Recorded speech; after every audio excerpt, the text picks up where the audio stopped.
Jade, what's up? Not a lot. Yourself? So much, so much.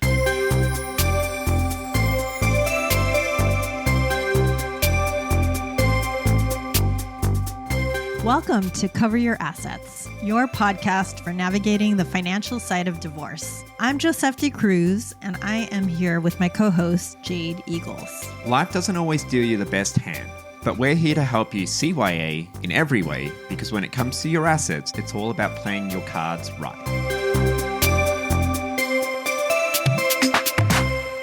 So, Jade, you're divorced now? Yep. You've gone through your stages of grief. You've cried. You've laughed. I forget all the stages, but Party, you've been probably. in denial. Divorce decrees signed and finalized. So once that's all done, Now what? today, We're going to talk about rebuilding your financial independence after divorce, aren't we? yes. So yet again, going from we to me, but embracing that change. Yeah. Right? And I think we're going to touch on, setting those financial goals for, I guess, rebuilding your finances post-divorce. Mm-hmm. Or figuring out new financial goals, Mm-hmm. right? If you've never done them before, now you need to. Yeah. Strategies for building up those emergency savings and long-term financial security. Like retirement accounts, yeah. Yeah. And then, a little bit about pursuing educational and career advancements and financial, I guess, empowerment post-divorce. Mm-hmm. Mm-hmm. So we're talking about this subject today because, look, everyone is focused, or when people are getting divorced, they're focused on getting it finished and perhaps not always looking at what's going to happen after that, right? So after that, you are in charge of your own life, financially and otherwise. And maybe you weren't, whether voluntarily or involuntarily, maybe you weren't in charge of the finances before, right? Yeah. So what we want to do is really, I guess, establish a baseline. What's a baseline, Jade? Well, I view baseline is, I guess, just a real honest look at where you stand. And that's going to be a mixture, most likely, of positive and negatives, but it's going to be a starting point. Oh, So, like a race. like a race, Like an endurance race? You might be coming into that with like a little hip issue or a knee issue. That's something. Holes in your shoes, maybe? Yeah. I don't know. Right? Or you may be feeling really strong, but there's something else going on there. So it's the positive and negatives combined, but Yeah. it's at the start. Okay. So, and it's just being open and honest with yourself. There's going to be parts that aren't going to be great, Mm-hmm. and there's going to be other parts maybe that you're quite proud of, Mm-hmm. that you've done quite well with. Sorry about the race analogy, but Jade did recently come back from an endurance race. And Up in Canada. I think that is a good comparison, right? It Life was. is an endurance race. It is, yeah. You got to last. You got to last through thick and thin. Unfortunately, some of my team members did not. But We it's want to about talk about establishing that starting point, Yeah. right? Where are you today post-divorce Mhm. and where do you want to be? How are you going to get and there? also having the right mindset, Yes. because that's huge. Is your milk spilled or is it half full? Yeah. Yeah? Or are you going to take the view that it's half empty? Right. It's all those little things. The things that you probably, if you've got kids, that you're trying to if you hear your kid talking negative, it's reframing it and putting Or the if you positive hear spin on it. yourself be negative, Mhm. reframing it Yeah. for yourself as well as your kids. Yeah. If you have kids, Yeah. right? You're now in control. This is okay. World's your oyster. World is your oyster. Well, according to a UBS Investor Watch recurring global study, What do you get up to reading? I know. I read the most fun stuff. Most women are highly involved with the day-to-day and short-term needs of their families by sharing or taking charge of day-to-day expense management. So that could mean grocery budgets, summer camp, after school, Yep. how much you can designate to buy books for your kids and Yeah. toys, stuff like that, right? Oh, that's 85% of Mhm. women globally. Whereas more than half of the women globally, 58%, defer to their spouses to manage critical long-term decisions. What does that mean? What's long-term? That's going to be those big ticket items as well as retirement, Retirement, Yeah. emergency savings. Yeah. I would say, right? Which I don't know. It's surprising because, it's using the same sort of principles and, actions to plan short term. There's no reason why if you can plan short term, you can't do long term. So It's a little bit of a pivot, but it's the same muscle, right? yeah, I don't know. I think a if similar if you muscle. if you can do the short term, you can definitely do the long term. And if you didn't get a chance to do the long term, I have confidence. We're optimistic for you. Yeah, Yeah. you're not alone.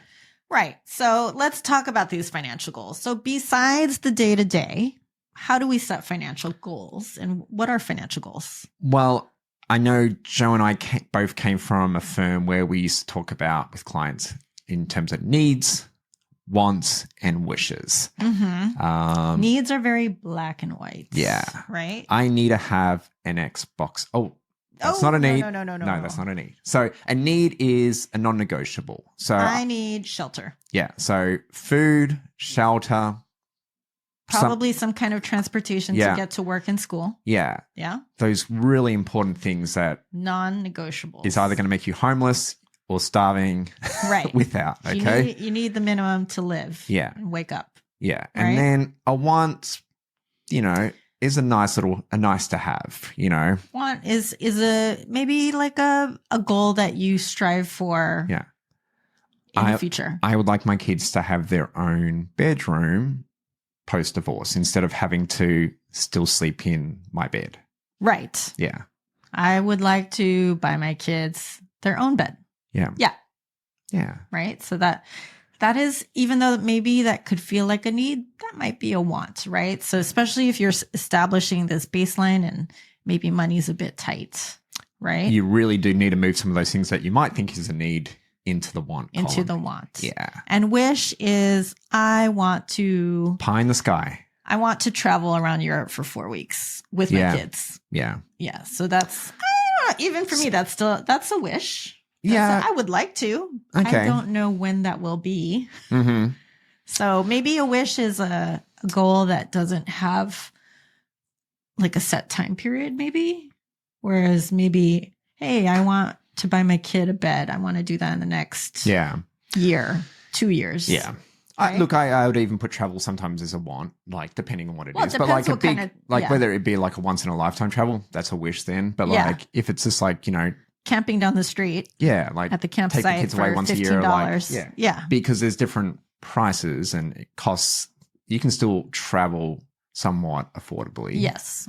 Well, within every goal, right? There's shades of gray. Correct. So even the shelter that is a need could be a 1-bedroom apartment, not in your ideal part of town, or it could be that 6-bedroom house in a better neighborhood that would be more like a wish, right? So once you've come up with that list of all those, Just list everything. yeah, List it down. This is your business plan. Just throw it on the wall, and then maybe the next step is then to kind of put it into those columns of needs, wants, and wishes. Yeah. Put some price tags. Yeah. Yeah. And then, you assign a price tag. Yeah. Yeah. We're wanting to now like look at the budget. Right. And we've spoken about this beforehand, but we're going to speak about it again now. Is all those things, or a lot of those things, are probably going to have a price tag to them. Yeah. Yes. And then you need to look at your income, because that's going to drive what you can actually achieve. Yes. This may influence some of those needs becoming wants. Yeah. Right. At least in the short term. So I think another thing that I think we wanted to drive home here is in the immediate aftermath of a divorce, just know and accept that it's a transition period. Week 1 after your divorce is not the rest of your life. Yeah. It's week 1 after your divorce. Yeah. And there's going to have some steps back. And it doesn't mean that, some of those things that you really want to do, or those wishes, can't come later on as a goal or a need. Life is just going to look different than what it was. And, spend a bit of your grieving process grieving that, but move on. Yeah. Right? Your life is different. And you've both heard us share the stories about adjustments that we had to do for our finances when we both got divorced separately there. So it could look similar eventually, or it could still look different, but better. You just don't know, right? But just understand and try to accept that it's not forever And that's okay. It's a transition. So building upon that. So your needs, wants, and wishes. I did want to add something to the budget. Yeah. Savings needs to be part of that budget, right? So building out that emergency savings needs to be another category that is a need. Yeah. Right. So emergency savings, we can say, oh, well, only for emergencies, right? But let's face it, especially when you have kids or It's coming up all the parents time. that are elderly, an emergency happens all the time. So 100%. it's an expense that needs to be saved for. Yeah. Broken arm, out of pocket costs and stuff like that. Anything helps. So I know maybe some of you are rolling your eyes at me like, how the F can I save right now when I can barely put groceries on the table? I totally get it, but anything helps. Start with $20 a month. Yeah. $5 a week, something, anything. It's just I think part of it is also just trying to get into a good habit. Yes. And we've spoken, about that. Yeah. It's just like having that repeatable process that you keep on doing. So then it just feels natural. Yes. And then hopefully over time, if you earn more or you can save more, you can actually contribute more as well. Right.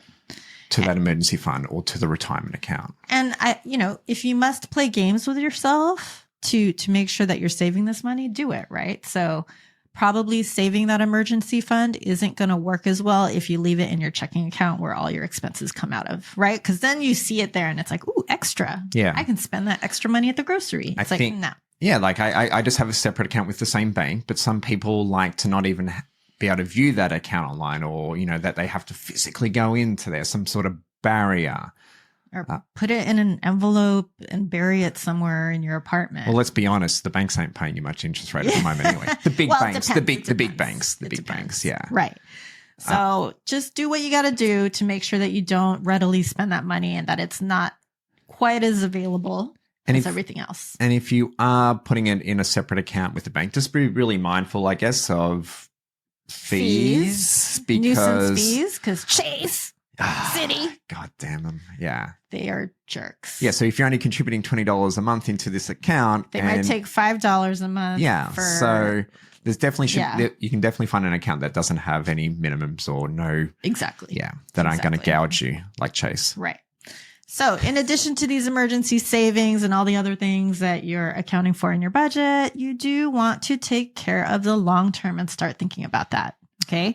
You need to start contributing towards your own retirement. And again, I know some of you are rolling your eyes. You're like 27. You're like, why do I need to contribute for retirement? Yeah. I'm just going to inherit all my parents' money, aren't I?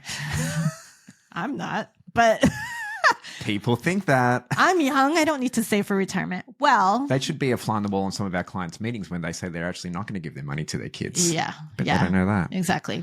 Well, anyway, the point is you got to save for yourself long term and not expect your kids to take care of you. So actually, if you're one of those people that have parents that are not going to give you money, right? Because either they can't, maybe they don't have enough for themselves, or actually maybe you're taking care of them. Mm-hmm. How does that make you feel? Right?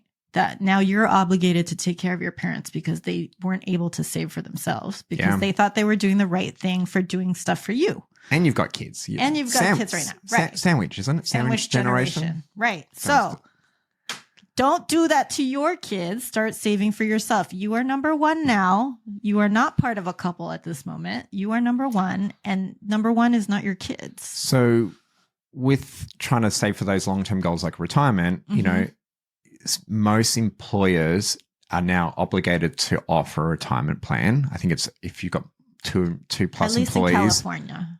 I don't know if it's federally. Yeah. So Yeah. every state's a little different. Check on your state laws there because employers should be offering a retirement plan. They might not contribute to it, but they should be offering a retirement plan for you. And some employers do something called matching. Matching. And what a match is where for every dollar that you contribute, they will match it dollar for dollar up to a certain amount. Okay. Like 3% or something. Yeah. So if that's a common one used. So So if you put in $300, they'll put in $300, which means you get $600. Free money. That is free money. And you should, at the very least, try and do that. Try to get the free money. So build that into your budget employer. if you can for that long term, because, I can't stress, just, it's not about how much is that worth now. It's that long compounding effect. It's how much it's worth for you later. Yeah. And it means you have less to save later, less that you need to save later because it has more time to grow.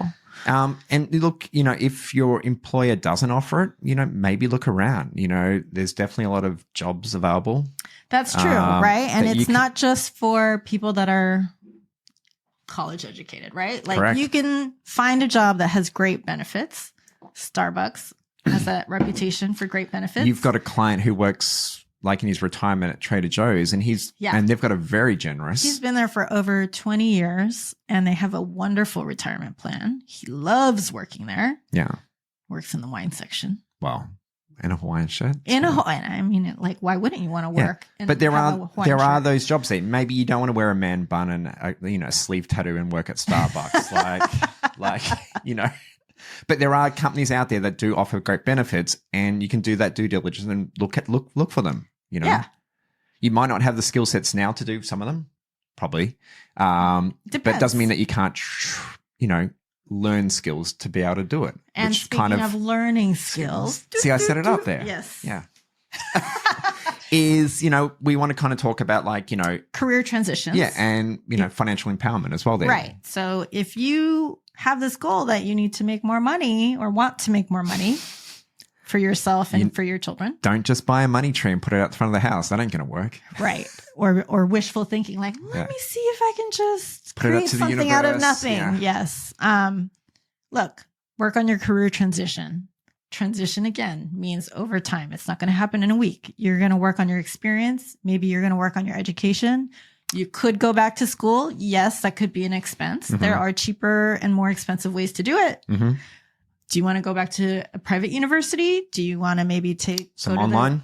Online, community college? Maybe you don't need a certification or a degree. You just need training. Yeah. Right. So why don't you watch YouTube videos on how to use Excel, Microsoft Excel and Microsoft Word? You could even, assuming that maybe you have kids, there's going to be, and you've got a weekly schedule. So there's going to be a period of time maybe where you're not having to care for your children or child. Yep. So there's an opportunity there where you could even do volunteer work with the hope of learning a new skill set or improving. Internships. Yeah. Improving skills so that you can go for that next level job. Apprenticeship? Yeah. Yes. Yeah. Someone told me about that word this weekend. Part of even the divorce decree can allow for, the reintegration of maybe a non-working spouse back into the workforce. And that can be obviously that would probably be already written into it, but that's something, if you are coming from that with no skill set, you can try and fight for that and say, hey, you know what? Give me X number of years to get myself off the ground. I've raised these kids the last 20 years and you've worked on your career. Yeah. Give me X amount to build back into my education. Yeah. Right? Yeah. 100%. It's a negotiation, of course, but that could be something that you can do. But, we're talking about all these things that if you've never done them before, pretty, not easy, right? Let's acknowledge that. Yeah. So just make sure that you take the time to celebrate your achievements, however those small. Little wins, yeah. Those little wins. So let's say you get paid an unexpected bonus, a little larger than you expected, have an extra $100. Yeah. Take most of it and allocate it towards your budget and your savings and your goals, but carve out a small little bit to just give yourself that pat on the back. Yeah. Or the kids, and the kids. Yep.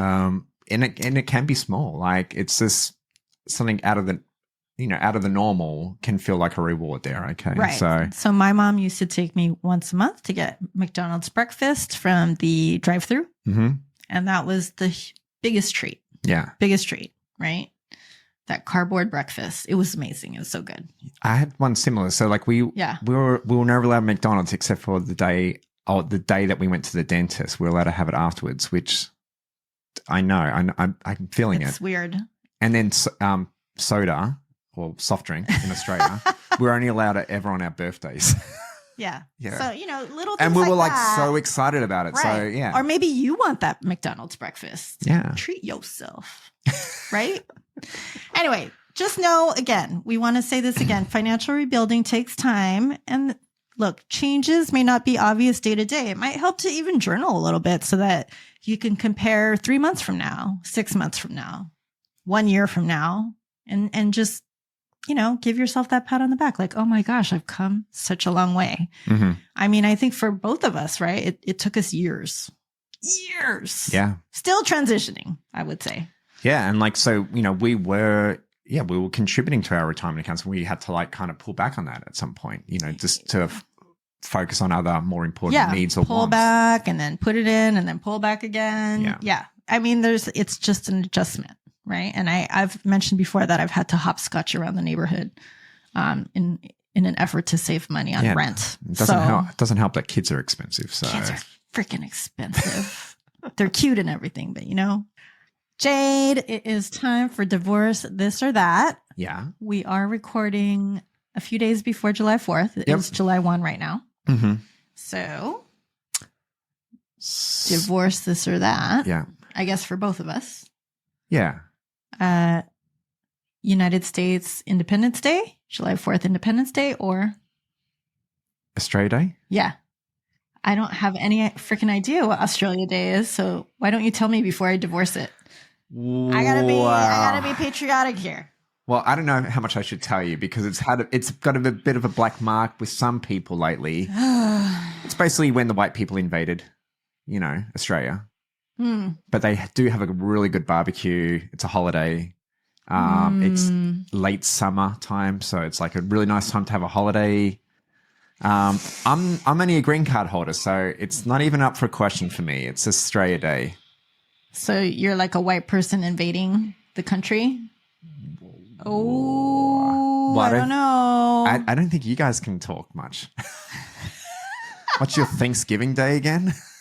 We're not talking about Thanksgiving. We're talking about July 4th. Yeah, it's all under the one umbrella. We're divorcing so I would get rid of America's 4th of July. Well, I'm going to get rid of Australia Day. All right, fine. Well, what's your reasoning, though? Because I like our barbecue times here, and the weather is actually fantastic. It's not too hot. I'm just going to take it literally there. And it's lovely to have a holiday in the middle of the week, I would say, to break up that work week. Well, if it even is on the weekend, you get it off in the weekdays anyway. Well, I'm just saying this time it's on a Thursday. Right. So what's 4th of July for, by the way? For independence. What independence of what? Do you even know? Is it from the English? Oh, Jesus. I have no idea, actually. Just because it's a holiday. I like my holiday. Could have said any holiday. Yes, this is true. I will take the holiday. Anyway, on that note, I am not a history buff. Yep. But we are at the end of this episode. So a little quick reminder, we touched on, the following points today, which were like setting financial goals. For rebuilding post-divorce. We looked at some strategies for building emergency savings funds as well as more long-term financial security like retirement. Yep. Goals. And pursuing education, career advancement, and just embracing that financial empowerment and rewarding yourself. Yeah. Celebrating. So this is Josephti. And this is Jade. See you next time. Bye. Thank you for listening to this week's episode of Cover Your Assets with your hosts, Josephti Cruz and Jade Eagles. Jade and Joe are advisors of the Wealth Garden FS, an SEC registered investment advisor. The information is general and educational in nature and should not be considered financial, tax, or legal advice. It is not intended to serve as a substitute for personalized advice or as a recommendation or solicitation of any particular security, strategy, or investment product. Please consult with a qualified professional about your individual situation. Advisory services are only offered to clients or prospective clients where the Wealth Garden Financial Services and its representatives are properly licensed or exempt from licensure. No advice may be rendered by the Wealth Garden Financial Services unless a client service agreement is in place.